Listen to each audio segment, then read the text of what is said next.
بسم اللہ الرحمن الرحیم۔ السلام علیکم ورحمۃ اللہ وبرکاتہ۔ ناظرین، آج کی اس ویڈیو میں سورہ بقرہ کی 41 آیت کی تفسیر بیان کرنے جا رہی ہوں، تو اس ویڈیو کو شروع سے آخر تک ضرور دیکھیے گا۔ سبت یعنی ہفتے کا دن۔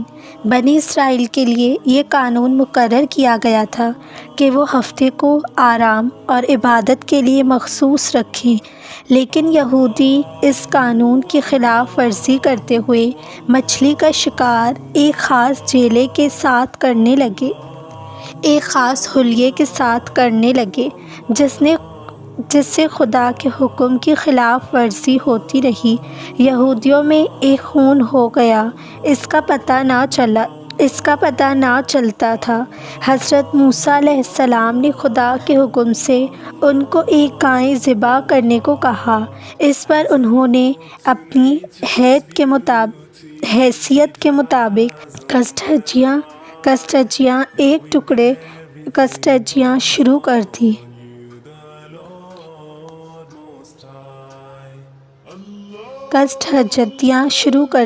حدیث میں ہے کہ اگر وہ حجتیں نہ کرتے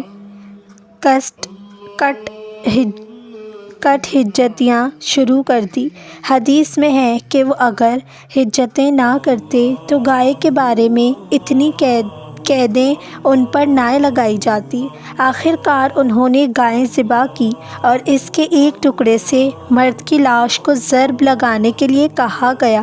ضرب لگتے ہی مقتول نے زندہ ہو کر اپنے قاتل کا نام بتا دیا اور پھر مر گیا۔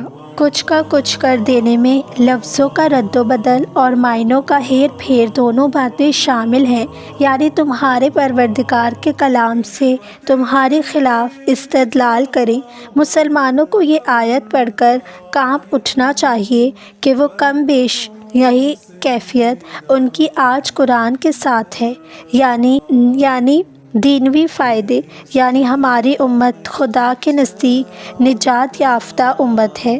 اگر ہم آگ میں ڈالے بھی جائیں گے تو اس لیے نہیں کہ ہمیشہ آگ میں رہیں گے، بلکہ صرف چند دنوں کے لیے، تاکہ گناہ کے میل کچیل سے پاک ہو کر پھر جنت میں داخل ہوں، یعنی تمہارے بڑوں سے روح القدس۔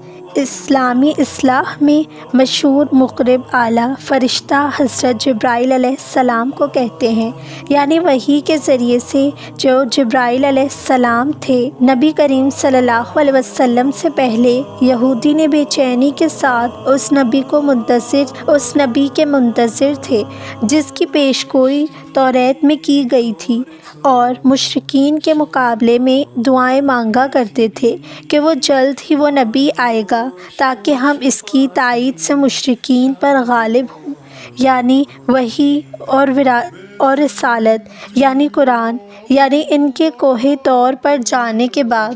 مطلب یہ کہ مشرک جو قیامت کو نہیں مانتے، ان کا دنیا کی زندگی پر حریص ہونا کچھ تعجب کی بات نہیں، کیونکہ ان کے نزدیک جو کچھ ہے یہی دنیا ہے۔ تعجب ان لوگوں پر ہے کہ قیامت کے بھی قائل ہیں اور پھر دنیا کی زندگی میں بھی حریص ہیں۔ ایک مقرب فرشتے کا نام جن کے ذمے مخلوق کے رزق رسائی اور بارش کا انتظام ہے، توریت میں ان کا ذکر بڑے تعظیمی لہجے میں موجود ہے۔ یہود ان کو اپنا قومی محاذ سمجھتے تھے۔ توریت میں جبرائیل کے ہاتھوں عذاب کا نازل ہونا بھی مذکور تھا، اسی وجہ سے یہودی جبرائیل سے خوش نہ تھے اور ان کو گالیاں دیتے تھے، اور کیونکہ تمام فرشتے خدائی لشکر ہیں، اس لیے جو ایک کا دشمن ہو اور دوسرے کا بھی ہو۔ اللہ کی کتاب سے مراد توریت ہے۔ یہودی قرآن اور صاحب قرآن کی مخالفت کی دھن میں اپنی کتاب توریت تک سے بے پرواہ ہو گئے تھے، جس میں نبی و آخر الزمان کی بابت پیشن گوئیاں، ان کی علامتیں اور ان پر ایمان لانے کی تاکید درج تھی۔ اسرائیلی سلسلے کے نامور پیغمبر اور ایک عظیم اور شوکت سلطنت کے بادشاہ تھے۔ عراق کا قدیم نام، ملک کے پائے تخت کا نام بھی یہی تھا۔ ہاروت ماروت اور فرشتے تھے جو شہر بابل میں بدصورت آدمی تھے۔ ان کو علم و سحر معلوم تھا، جو کوئی غالب اس کا جاتا کہہ دیتے، اس سے ایمان جاتا رہے گا، پھر اگر وہ اصرار کرتا تو سکھا دیتے۔ ان کے ذریعے اللہ تعالیٰ کو لوگوں کی آزمائش مقصود تھی۔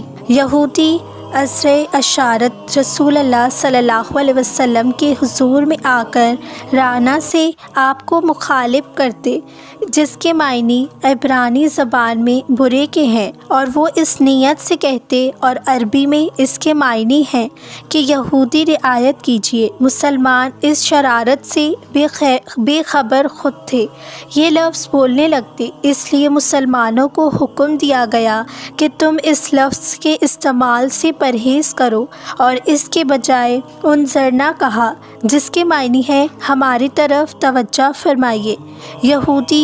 یہودیوں کا اعتراض یہ تھا کہ پچھلی کتابیں بھی اللہ نے نازل فرمائی اور قرآن بھی اس کا نازل کردہ ہے، تو ان کتابوں کے بعض احکام کی جگہ قرآن میں دوسرے احکام کیوں دیے گئے ہیں؟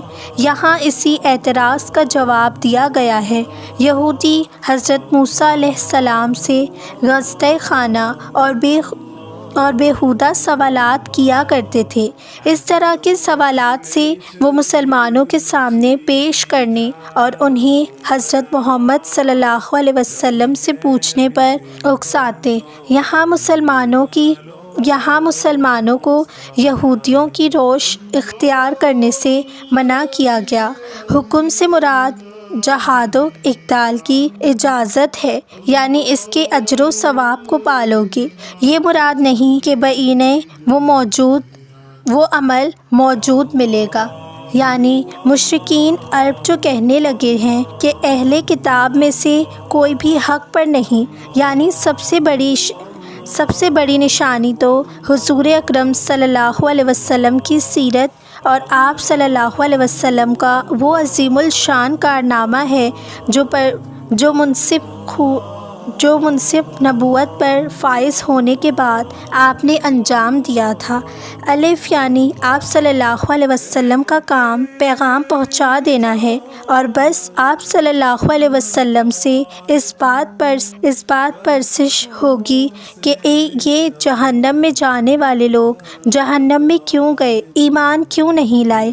یعنی جو اہل کتاب ضد اور ہٹ دھرمی سے کام نہیں لیتے، وہ خود اپنی کتاب کے مطالعے سے قرآن کی حقانیت و صداقت کے قائل ہو جائیں گے اور اس پر ایمان لے آئیں گے۔ یعنی منصب اور امامت کے لیے محض نسل و نسب ہی کافی نہیں، بلکہ ایمان اور عمل صالح بھی حاصل کرنا ہوگا۔ یعنی اپنے عقائد اور اپنی عبادت میں ہر طرف سے پاک صاف۔ شہادت چھپانے سے مراد رسول اللہ صلی اللہ علیہ وسلم کے ظہور کی شہادت، جو ان کی کتابوں میں موجود تھی اور اب بھی اس کا پتہ چلتا ہے۔ قبلہ وہ مکان ہے جس کی طرف رخ کر کے نماز پڑھی جائے۔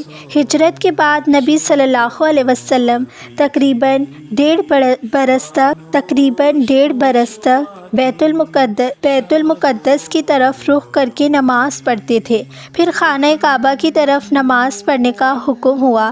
یہاں اس کا ذکر ہے، یعنی ایسی امت جو ہر اعتبار اور معیار سے غائب اقتدار پر ہو، یعنی جب آخرت میں تمام انسانوں کو حساب کے لیے جمع کیا جائے گا، اس وقت نبی کریم صلی اللہ علیہ وسلم گواہی دیں گے کہ جو احکام اللہ نے آپ صلی اللہ علیہ وسلم کو دیے تھے، وہ آپ صلی اللہ علیہ وسلم نے بے کم و کاست اپنی امت کو پہنچا دیے اور عملاً ان کے مطابق کام کر کے دکھایا۔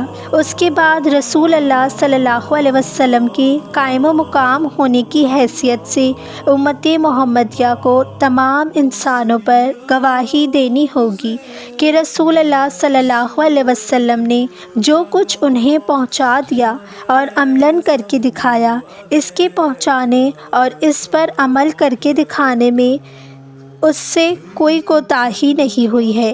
جب تک بنی اسرائیل کی امامت قائم رہی قبلہ بیت المقدس رہا، لیکن جب دعوت حق کا مرکز خانہ کعبہ قرار دیا تو ناگزیر ہو گیا کہ وہی قبلے میں قرار پائے۔ اس لیے رسول اللہ صلی اللہ علیہ وسلم کو یقین تھا کہ تحویل قبلہ کا حکم اب ضرور آئے گا۔ چنانچہ فرشتہ وحی کے انتظار میں آپ کی نظر بار بار آسمان کی طرف اٹھ جاتی تھی۔ یہاں اسی کیفیت کا بیان ہے۔ یہ وعدہ ہے تحویل قبلہ کا، یہ جو فرمایا کہ ہم تم کو اس قبلے کی طرف پھیر دیں گے جس سے تم چاہتے ہو۔ اس سے رسول اللہ صلی اللہ علیہ وسلم کی کمال رفعت و مراتب اور بلندی درجات ظاہر ہے۔ کیا ٹھکانہ ہے اس مرتبہ کا، مولا خود رضائے ابد کا احساس فرمائیں۔ مسجد حرام یعنی عزت و حرمت والی مسجد، اس سے مراد مکہ معظمہ کی وہ مسجد اعظم ہے جس کے اندر خانہ کعبہ واقع ہے۔ یہ مسجد حرام قبلہ ہے ساری دنیا کا اور خانہ کعبہ قبلہ ہے اس مسجد کا۔ یہ ہے کہ تحویل قبلہ کا حکم جو رجب شعبان میں نازل ہوا، جب آپ ظہر کی نماز پڑھانے کھڑے ہوئے تھے، 2 رکعتیں پڑھا چکے تھے کہ تیسری رکعت میں یکایک وحی کے ذریعے سے یہ آیت نازل ہوئی اور اسی وقت آپ اور آپ کے اقتداء میں جماعت کے تمام لوگ بیت المقدس سے کعبے کی طرف رخ پر گئے۔ ناظرین، امید کرتی ہوں آپ کو آج کی ویڈیو اچھی لگی ہوگی۔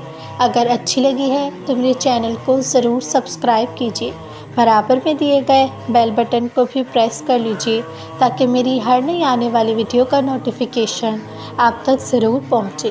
جزاک اللہ خیراً۔